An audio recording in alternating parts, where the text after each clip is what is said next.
The following podcast is sponsored by Structure Tech. So if you need permission, let's dive into these permission topics that you might need at this point. So Reuben, what are they? There's a few things you need a blessing to actually do. Welcome everyone. You're listening to Structure Talk, a Structure Tech presentation. My name is Bill Ulrich alongside Tessa Murray and Reuben Saltzman. As always, your three-legged stool coming to you from the Northland. On today's episode, we're going to continue talking about our home inspection process. Last time, we went through the setup, all the things that we do before we actually start inspecting. So we're going to call this part 2. Because we're only going to get through the outside of the house by the time we get to the end of this podcast. But where we left off last time, Tessa was down in a mechanical room. She was looking at data plates and figuring out some basic information. And she was just about to head outside and start looking at some of the exterior components. But before we do that, we have to touch on a couple important things just in case you need to start making phone calls to give alerts or heads up, or you need answers before you can open something that maybe you're not supposed to open. So if you need permission,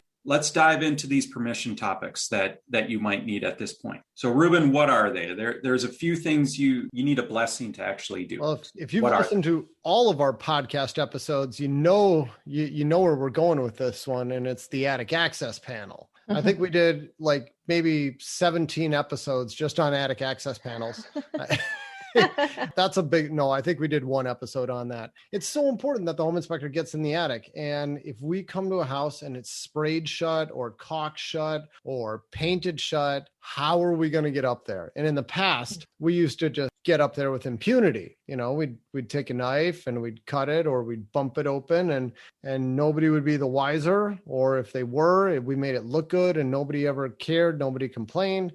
But as our company continued to grow in size, at some point we said, someday someone's going to be really angry and we're going to have to spray somebody's ceiling again. We don't want to have to ever deal with that. And we made an internal policy that if it's sprayed shut, caulked shut, whatever, we'll still open it, but we need to get the seller's permission first. And I think it was a good change we made. I mean, when you look at the definition of a home inspection in Minnesota, according to a real estate contract, they define an intrusive inspection, and they say it's something where the property is changed. And you could definitely make an argument that once you cut that attic opening, you have changed the property and it becomes intrusive. And home inspections are not supposed to be intrusive. So I think it was a good change we made, saying, look, you need to get permission. So all that to say, during the initial walkthrough, that's where the home inspector needs to figure out how they're going to get inside the attic. There's the panel. Has it been opened before? Yes. Great. If it hasn't been opened, you need to get on the phone immediately and you need to get written permission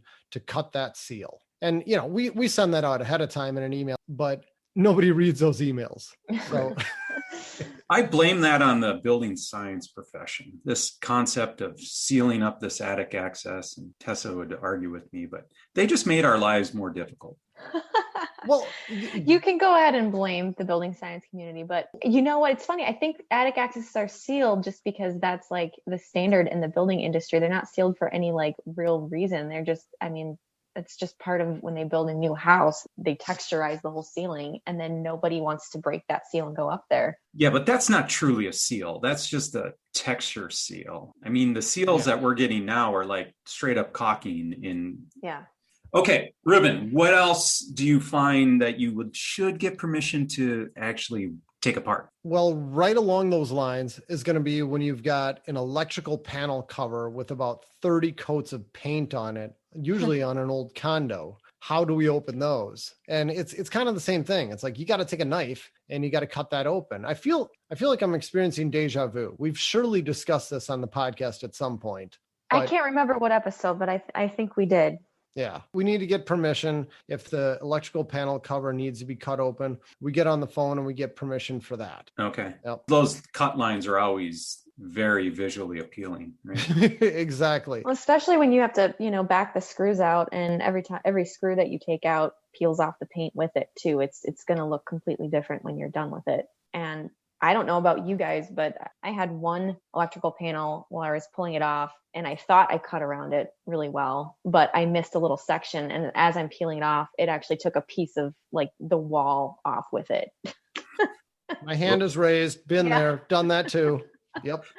Yeah. So that's in our policy too. And Reuben, just to add what you said before, we like to get permission in writing, but we try to make it as easy as possible. And so, I mean, a lot of times we'll just text the agent. Yeah. And We if don't get a have like text some from them, form anybody needs to sign. It's just text me back so I have some type of documented communication with you that you're cool with me doing it. And that's good enough. And we've never had an issue after that. One more thing, and we'll just touch on this quickly. At least at Structure Tech, the policy is if you get in this house and there are minor kids there alone, we stop everything we're doing, go outside and make sure that there's either a parent there or somebody who's in charge of these kids, right? It's either that or at least 2 adults. Yep. Right. That's our policy. You can't have one employee of Structure Tech in a house with only minors present. If we got 2 employees from Structure Tech, or you have a Structure Tech person and the agent or the buyer, whatever, and we're going to be in the house together, fine. But that's it. Great point, Bill. And it's not because we're creepy people. It's just because you have to protect the business. Yeah. Okay. We don't want to put ourselves in any type of situation. My church has the same policy when you're with kids. It's the exact same thing. No one-on-one stuff going on. And you know what? One other one. Sorry, we're going to get to the outside eventually.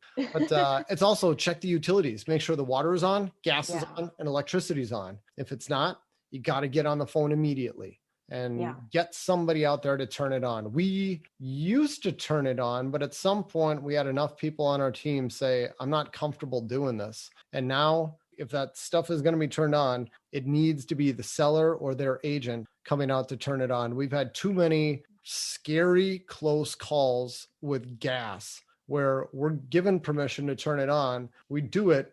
Then you got some open gas line in a different room that we don't even know about. And you got gas pumping into the house. And even if we had written permission to do it, I don't want to deal with a house that explodes. Like I can't imagine what a headache that would be. So we just don't do it anymore. Well, we've had the same issue with, well, not blowing up houses, but with water too. If water is shut off and they say, yeah, sure, go ahead, turn it on.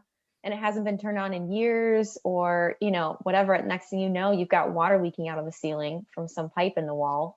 It's a huge liability. Oh, and we've had that happen many times after we were given written permission. So we've never really gotten stuck with somebody suing us or threatening to sue us because we turned the water on and it leaked. But still, when we do it and there's a mess, we don't just sit there and stare at it. We take an extra hour out of our day and we clean it up as well as we possibly could. It's the responsible thing to do, but it's a huge inconvenience to our home inspector who's not getting paid anymore to, clean up a huge water mess. So we don't do it anymore.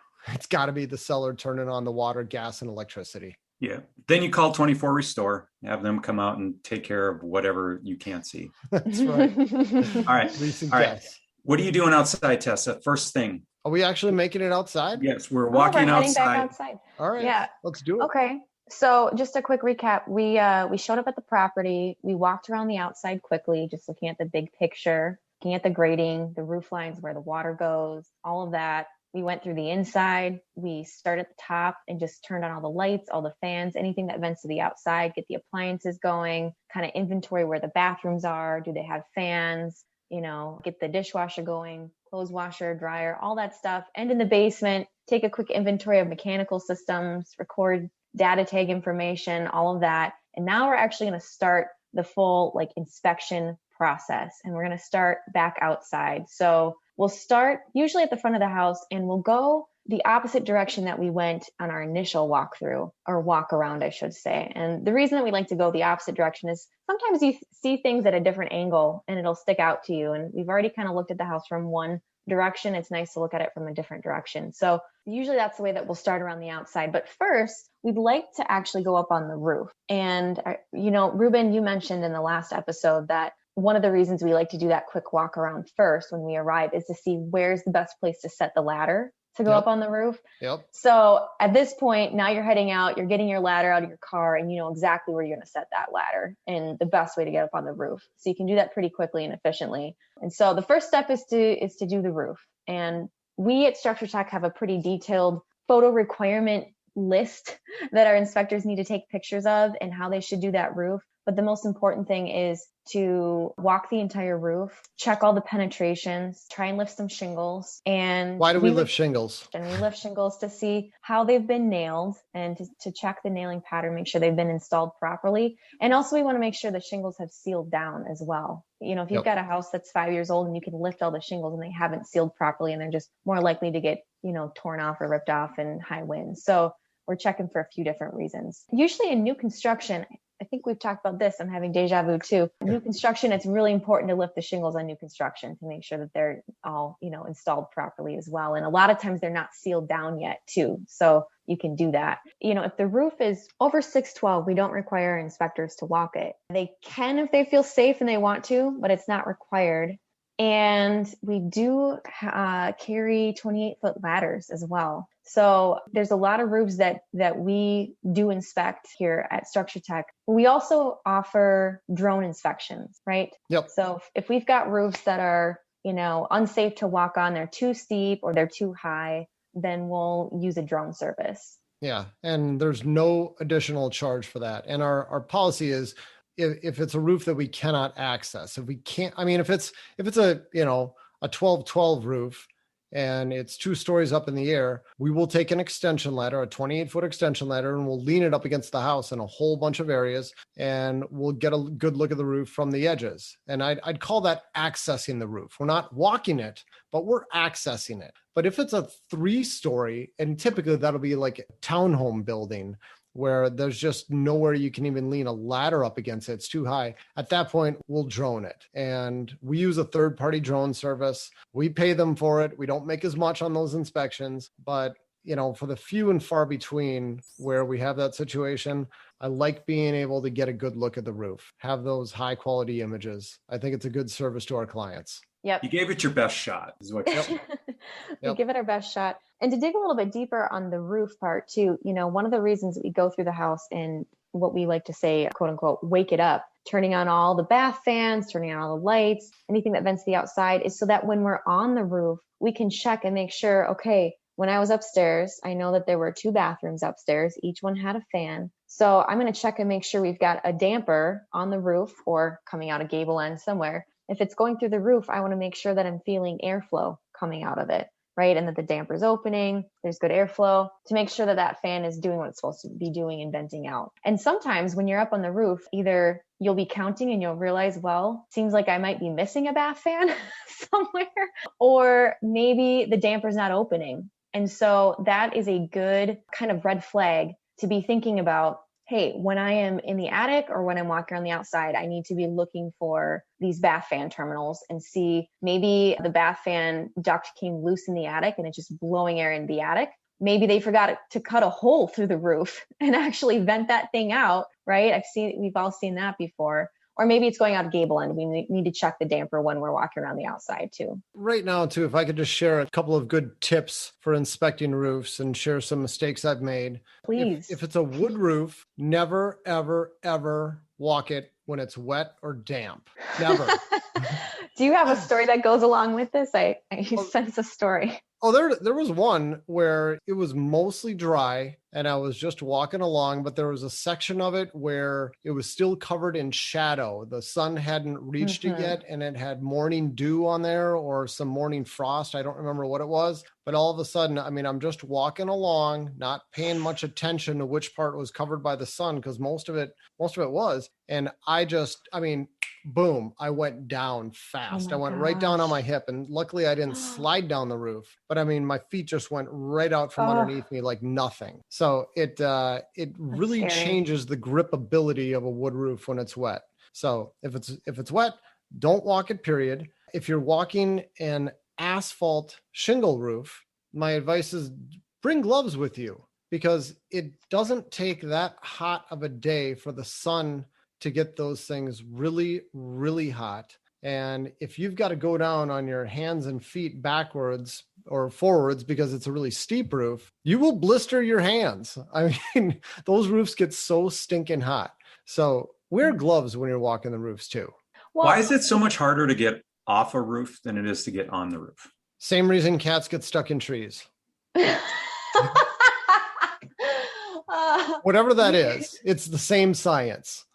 Hey, to that point though about a roof getting really hot, what do you think is an unsafe temperature to actually walk a roof because you could cause damage to the shingles? I don't know. It's a great question, Tess. Because when it gets really hot, you can damage the shingles, and the protective granules can kind of come off on it too. So there's a certain point. I'm sure anyone listening in the South, I bet they have their threshold. I don't know. I think if you're using cougar paws, that's a type of boot that just about everybody on our team has, and they're made for walking roofs. They've got like this soft, spongy bottom that's super grippy. I think if you're using those, you're probably not going to tear up an asphalt roof. But if you're wearing traditional shoes, you could potentially kind of scuff some of it up. Yeah, we don't have a magic number for that. Okay, what do you do on tile roofs? What do you do on the clay tile roofs, the slate tile roofs? Are you going up there? For us, and this is just us, if you're in a different area of the country, I know it's standard for home inspectors to walk those. We have them. They are so few and far between, and it takes some specialized knowledge to be able to safely walk them without damaging them. And when our inspectors come across like one a year, our policy is we don't walk them. We will lean a ladder up against it in a bunch of different places, but that's as far as we go. And to the best of my knowledge, I don't know of a single inspector in Minnesota who does walk those types of roof coverings. It might exist, but I don't know them. Oh, yeah. Also, too, just to throw this in there, if you've got a masonry chimney, we will do just a level 1 chimney inspection on that from the roof, too, if we can. And so we'll document what the crown looks like, what the walls look like, any flashing details. And then if we can, we'll try and look down the chimney too. So if there's, a cap on there that's held on with a few screws, we'll loosen those screws, take it off, and actually take a look down the clay liner. Yep. I forgot to mention that. Yeah, good point. And home inspection standards of practice at least the ASHI standard of practice implies that you're supposed to look down those flues if you can access them. It says that you're not required to look down the flue when it's obstructed by a chimney cap, implying if it's not, you got to do it. So it's important to do that. Use a good flashlight and secure that chimney cap cover when you're done. I'll share a fail on that once.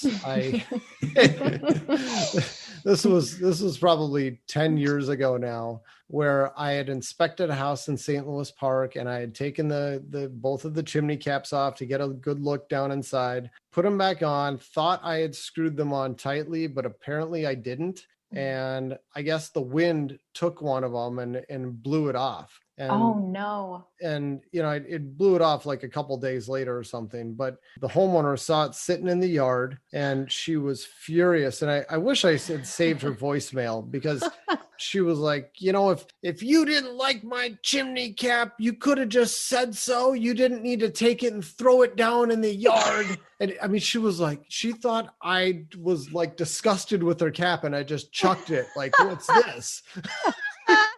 I mean, it was comical how she thought I was insulting her house. And, of course, I drove out there like the same day or the next day and apologized up and down. And I put it back on. I said, I did not throw it off. I forgot to screw it. I'm so sorry. And, luckily it wasn't damaged. I was just able to put it back up there and screw it on. But make sure you screw it back on tightly. I don't know how I messed that up. Gosh, never messed classic. it up again. That's for sure. That's classic. Yeah. Oh my gosh. Typically, how long are you up on the roof doing all of these various pokings and proddings? I'd say it depends on the roof. I'm going to say somewhere between 5 and 20 minutes, depending on the house. Tess, what do you think? Yeah, the least amount of time would be 5 minutes. That'd be like a really simple, 1,000 square foot ranch or something. Exactly. Yep. Yeah, but you could spend 20 minutes. It depends too. What if you've got a house with multiple different levels of roofs, and the only way to get from one level to the other is to, move your ladder around and check that out. So. Oh yeah, Tess, I remember one with George when George was in training. He and I were going around together, and there was one. It was a solid hour. From the time I took my ladder off my truck to the time I was putting my ladder back on the truck. solid hour to inspect all the different areas of that roof, going through, a fenced yard and this, that, and the other. Yeah. So, yeah, it can take a long time. There's some houses that have like a mixture of flat roofs. You need your one ladder to get onto a flat roof. Then you need your 28-foot ladder to get onto like a shed roof. And then you need your little giant to get onto a gable roof, all in the same house. So yeah, those are a workout. Yeah.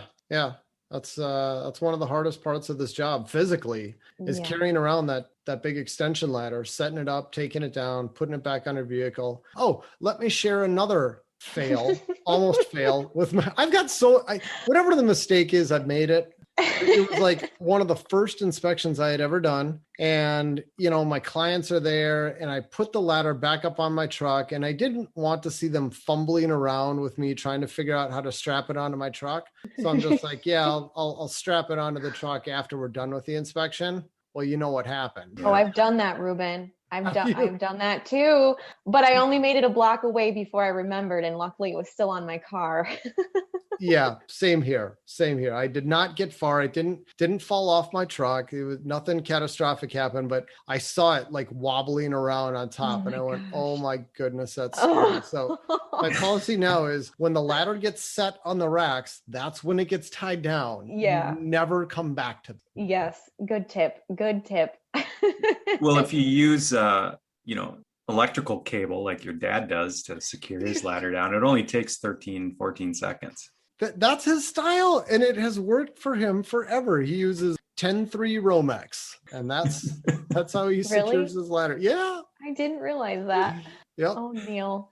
But good for All him. right, so you're getting off the roof, and now you're flat on the ground. Take me to the next place. Well, the next place, we've kind of got it outlined. So our inspectors need to do the exterior next. And some people will start at the garage. Some people will end at the garage. Let's just start at the garage here. So we'll open up the door. We'll make sure garage door is opening properly, opening, closing. The door itself looks good. And then we'll inspect everything and anything in the garage that we can. People want to know about our policy for testing garage door openers. Please explain. Well, the question is, what about the auto reverse sensor? How do you test that? You can have sensors at the bottom of the door where it's got the magic eyes and you break the beam and the door is going to go back up. That's an auto reverse sensor. It's been required on doors since around 1990, 91, something like that. And our policy is if it's got one of those, you break the beam and you make sure the door goes back up. They are pretty much a fail safe where if that beam breaks, the door is going to go back up, but we still test it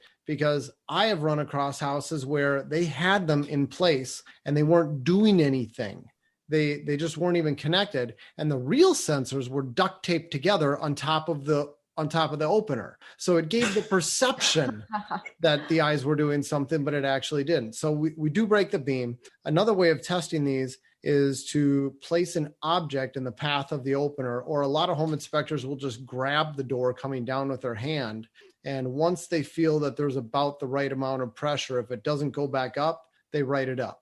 Let me tell you this, if you're a home inspector and you're doing the hand test, you are wrong. You can't do the test that way. There is an industry standard for how to test an overhead garage door with an impact, and you need to lay a 2x4 block of wood flat on the ground and let it close on that 2x4. That's the only industry recognized test. That's it. And the reason is that there's this lever action that's exerted on the overhead door as it's coming down. And once it's within the last 6 inches of travel, the force is exponentially increased by the opener upon that overhead door. So that's the part that we care about. It's the last 6 inches of travel. And again, industry standard, flat 2x4. You do it with your hand, you are making up your own test. It's not valid. If you damage a door doing that, well, I don't know what to say. You might damage a door. You probably won't, but I wouldn't consider it a valid test. The only way to do it is a flat 2x4. And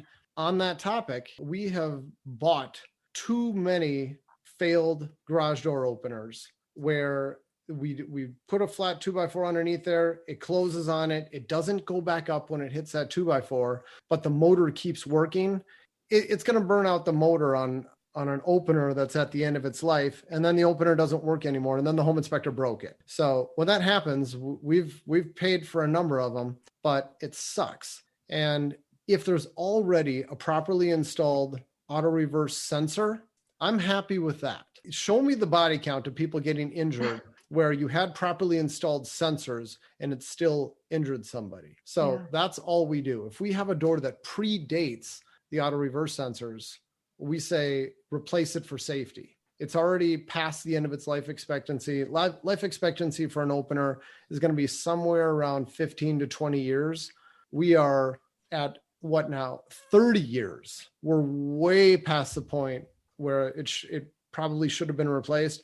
And we're really comfortable saying, replace this $150 garage door opener. It's past the end of its life, doesn't have the required safety features that have been in place for 30 years. Put a new one in. Can we go back to the guy who, or maybe it's a woman, who has such a beef with these eyes, the beam eyes, that they would actually tape them up and then put fake ones down there? And then you're like, who are you actually kidding? You're trying to fool the home inspector. Okay, so that person's obviously a home inspector, because nobody else in their right mind would spend more time than maybe 15 seconds about that. I agree, Bill. You know, Reuben, you retain so much of that information about garage door openers. I mean, we should just call this podcast Garage Door Openers, but he really needs a tangent to get on every I was going to say, didn't we have a continuing education class at our local ASHI chapter with someone who came from a garage door company? Yeah, that's where I got schooled on all of this. Right. And I think actually some good takeaways from that too is to check, all the components of the door itself, actually. And recently I've seen this a few times through some of our people in training where they've spotted that the actual opener is not squarely located for the door. It's off to one side, and some other, hardware and stuff that's rusty or corroded or something like that too, that could cause that door to fail. Yeah. So look closely at all the components. One of the biggest takeaways I got when that guy came out to teach us is that most of these overhead doors are going to have these steel cables that are attached to a torsion spring that help to lift the door. And it's the spring doing all the work. You should be able to disconnect your door from the opener. And at any position you put that door in, it's supposed to stay right where it is. And that means the springs are doing their job. All that the opener is doing is guiding the door along the track. It's not doing a lot of work to actually lift it. And so you got these steel cables coming down and they always connect right at the bottom. And in Minnesota, during the winter, you got lots of salt, lots of snow that sits at the base of these overhead doors, and it will rust the heck out of those steel cables. So pay attention to those steel cables because they rust right at the bottom. And then when they snap, when your neighbor's door snaps, because all of a sudden the door, I can't do it with my hands, but the door gets kittywampus. That's the technical term. It's like one side is down at the ground, the other goes, and it goes up about a foot. That's because your cable snapped, usually. And the failure point is right where it touches the ground. So pay attention to rusting cables. Super important. We have talked way too much, I know, about garage doors. I was going to add one more thing, and this is from Tessa's fail file. Go on. So this was probably in the first year of me doing inspections on my own. And it was a detached garage, and there was no way into the garage except from the actual garage door itself. And there was, an automatic opener for it. And I had saved it for last. I was actually going around the outside of the house first and inspecting that. And part of our process is, checking all the exterior outlets and trying to make sure that they're GFCI and they're operating properly. And so I had done that. And I had, used the outlet tester, used my test button, hit the test button, trip the outlets on the outside of the house, not thinking anything of it. And I get to the garage and I realize that the reset for these exterior outlets was actually inside the garage. And I couldn't reset that outlet because I couldn't get into the garage because the garage door opener was on the same circuit and it was tripped and the power was killed to it too. So I had no way to get in the garage to reset. And I remember, Reuben, did I call you or shoot you text? I can't remember, but I reached out to Reuben. I was like, Reuben, I'm in a really bad situation and I don't know what to do. And I think you sent me a link to a YouTube video about how to break into the garage safely with a coat hanger. Yes, that's exactly right, Tess. Yes, this is so strange. There was a coat hanger in this house that was vacant, and I took this wire coat hanger, took it apart, had a really long piece of metal, and I was able to squeeze this coat hanger up in between the garage door and the weather stripping at the top of the door. And I could pull the release with this coat hanger from the outside. I could pull the release on the garage door, and I was able to then manually lift the door open from the outside. But it took a few minutes. It took some maneuvering, but it actually worked. But Tessa, that's when I knew you were a keeper. Yeah. Nice. Oh man, I was sweating, and the buyer's agent was there, and they were watching me, and they were just like looking at me like, "What the heck are you doing?" Just oh my gosh, sweating bullets. But came back from that, recovered, reset the outlet, test the door. It was all good. So that was a long story, but this all goes to show, if you've got a garage that does not have another way into it, don't test any GFCI outlets with the door down. That's all I'm going to say. Amen. Yes. And Tessa, you are not the first person to do that. There's a reason I knew about this video. Let's leave it at that. Policies and procedures in writing now. It's like you need to pass down this knowledge to the next person. Yeah, definitely. Are you going to inspect the outside of this house at some point? Yeah, we'll get there. Well, how much time do we have, Bill? Oh gosh. Okay. Well, so we've done the garage and then the rest of the exterior. So where do we start with the exterior? Again, we like to walk the opposite direction we did when we first showed up on the property. And this time it's for real. We're actually looking at everything very closely this time around. We're looking at the siding. We're looking at, has it been installed properly? What type is it? Is there a weather barrier underneath it if we can check that? If it's like vinyl siding, right? Well, we're looking at windows. We're looking at flashing details. We're looking at grading and drainage, sidewalks, all of it. Reuben, what did I miss? I missed a lot. That's about it. There's not much on the outside to look at. No, just kidding. Decks. Oh my gosh. And we've talked about decks before. I just like the black hole of home inspections that you can get lost in. Yeah. There's so much on decks. I mean, we've talked about inspecting your own deck. I think we did a podcast on that.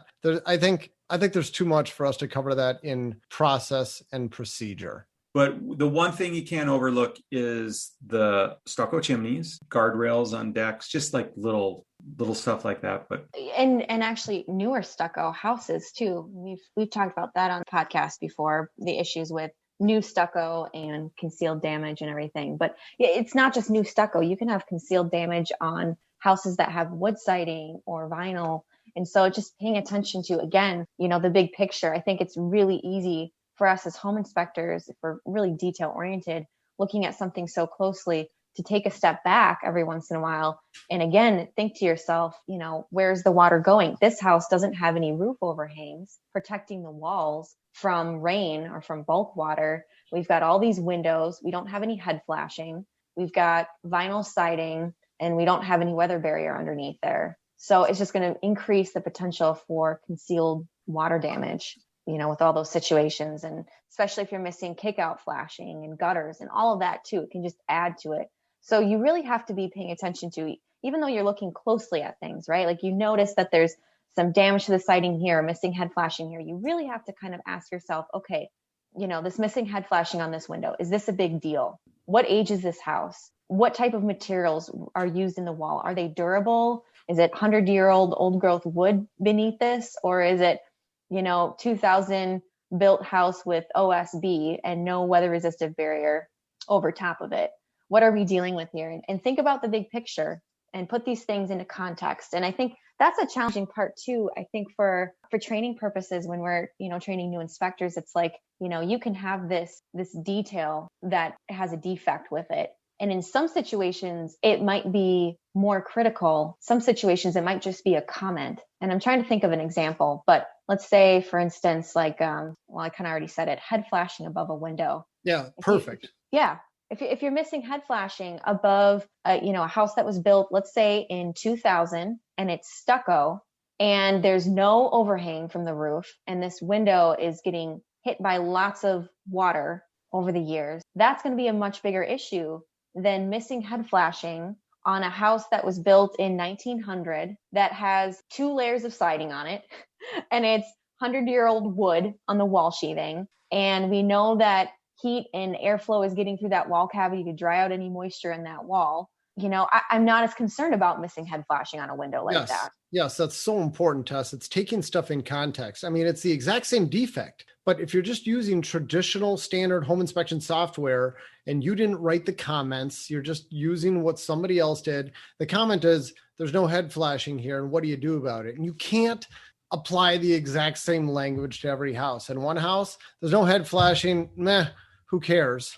It's there to help prevent water damage, but things are probably fine. And on another house, you're missing head flashing, and there's a good chance you got water leaking in. And I'm going to recommend intrusive moisture testing to see if there's a problem. I mean, it's two very different conditions when it's the same defect. Yeah. Two different houses. Also, another part of that too, not only just inspecting and having that lens that you're looking through. Okay, what's the story this house is telling me? When was this house built? Is this going to be a big issue? But you also have to be able to kind of put these things in context for your client too. At least that's what we try to do. When our client shows up at the end, you want to be able to explain these things and have them make sense to someone too. So, it's not going to be the same exact comment and the same severity for every defect on every single house and for every single client. Yeah, exactly. I think we're just about done with the exterior procedures. I mean, aside from actually getting into the nitty gritty details of home inspections, which, okay, I'll admit I've done that a few times already, but guilty too. I mean, that is the procedure for inspecting the exterior. It's just be methodical. We talked about the direction you do it, the photos you need to take, and the rest of it, we don't really have it lined out in our policies and procedures document. There's too many variables. But I will say one other tip, we don't have it in our P&P, but just a little mistake to not make is don't lock yourself out of the house. If you got one of those doors that locks behind you when you close it, make sure you unlock it. Make sure that if there's a key to the house, there usually is, my advice would be put the key in your pocket and keep it in your pocket. Don't set it on the kitchen counter or leave it in the lockbox receptacle outside the house. One of those two, but don't leave the key in the house. I'd advise you against doing that. Ask me how I know. Right. Well, and I would say don't put it in your pocket. Ask me why I would say that.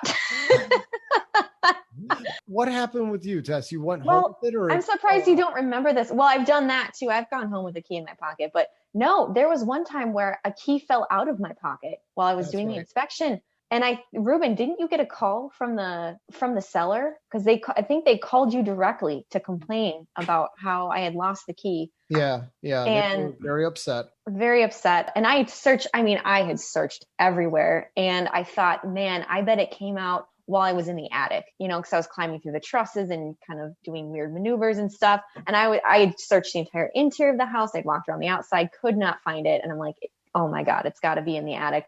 And the seller got home and they found it in the yard, like in the grass in the yard, like 5 minutes after looking for it. So glad that they found it, but just be careful. Wherever you keep the key, be conscious of it. Yeah. Right. One last hack, Reuben. This was an interesting day when this happened too. Check any gas burning fireplaces for bird nesting before you turn them on. Oh. Yeah. We had somebody turn one on and it lit the bird's nest on fire at the outside. And our inspector was on the roof when this happened and he didn't know what was going on. He just saw like smoke and then flames coming out the side of the house. Oh my gosh. I think he did a fireman slide down his ladder and got the garden hose and went to town, called the fire department. That was a to-do. Yeah. Oh my gosh. Sure. Well, that's stuff that we can catch on our quick initial walk around the outside. Note, there is a bird's nest in that fireplace. I'm not going to turn it on or remove the nest first. Yeah. I never would have caught that in a million years. I don't know if I would have either. In theory, right? In theory. In theory. I was just going to say too, one other thing on the outside, I think it's important. We're checking all these bath fan dampers and, if there's a kitchen exhaust that goes to the outside, making sure that damper is opening as well. But if you've got a house that's got an HRV or ERV system, you turn that on when you're doing your initial walkthrough on the house, make sure it's running so that when you're on the outside, you can check and make sure the intake is actually pulling air in and the exhaust is actually blowing air out. Yes. And if you've got a high efficiency furnace, make sure that those are the same. Make sure the out is out and the in is in. Yeah. You find those done wrong a lot. Even on brand new construction, they'll get those backwards. Wow, Yeah. we might have to save that for next time where you two can kind of nerd out on what you just said. Because for anybody who's not a home inspector, they'd be like, what? Yeah, Let's like, pick up there next time. Because then eventually we have to get inside and see if we can find any plumbing leaks or anything else. But Reuben, Tess, anything else you want to add before we close on this one? No, this is fun. Sorry that we geek out on some of these things, but we're going to keep doing it for part 3 of this series. I guarantee we're going to have more of these fun fail stories. Yeah. So we need you to keep us on track. Well, I was going to say in the prep work for doing these podcasts, it's like, okay, you two stop talking all the time about all this stuff. You kind of go off on down a gravel road that goes into the woods and you got to bring it back to the interstate. So, but I mean, it's good that people can learn from your mistakes and failures, because God knows if you can save somebody an afternoon of frustration, it's well worth it. So, amen. Yeah. You've been listening to Structure Talk, a Structure Tech presentation. My name is Bill Ulrich, alongside Tessa Murray and Reuben Saltzman, 2 very long-winded home inspectors. No, just kidding. Jump back in next week when we wrap up our series on what a home inspection procedure actually looks like, all the boxes we check. Then you can hang on a shingle and go on your own and start making a living as a home inspector. That's all it'll take. That's right. That's All right. right. And a few videos on YouTube and maybe an occasional shock once. Never. All right. Thank you, everybody, for listening. It's always a pleasure. We appreciate it. We will catch you next time.